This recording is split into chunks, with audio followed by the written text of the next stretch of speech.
They laughed at him, an old black man with worn shoes and a heavy sack walking slowly into the Grand City Bank as if he didn't belong there.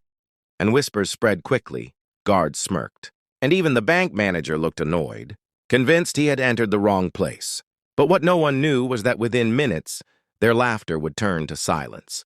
His name was Elijah Brown, a man who had spent decades carrying sacks of cotton and working long hours in the fields, a man the world ignored. But inside that sack he carried not just old belongings, but documents that could change everything.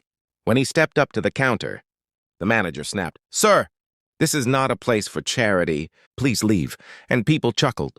Yet Elijah's calm smile never left his face as he gently placed the sack on the marble floor and pulled out a stack of yellowed papers, ownership papers, real ones with seals and signatures. The manager laughed even louder, mocking him in front of everyone.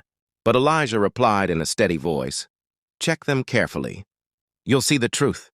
The clerk inspected them, his eyes widening, his hands trembling, and slowly the laughter faded into silence because the papers proved that Elijah was not a beggar. He was the rightful majority owner of the bank, a man who had invested the little money he earned in shares decades ago, when no one believed in him, a man who patiently waited until those shares grew, powerful enough to buy control of the very place that mocked him.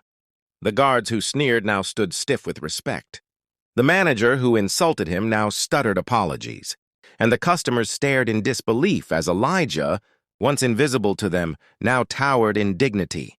He looked around and said, "Never judge a man by his sack or his shoes, because true wealth is not always shown on the outside."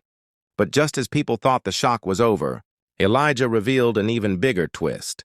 He had decided not to fire anyone that day, even those who mocked him, but instead announced that he would use the bank's profits to build scholarships and fund small businesses for the poor, proving that his true wealth was not just ownership, but generosity and vision. The very people who laughed at him now clapped with tears in their eyes, realizing the lesson that respect should never depend on appearances.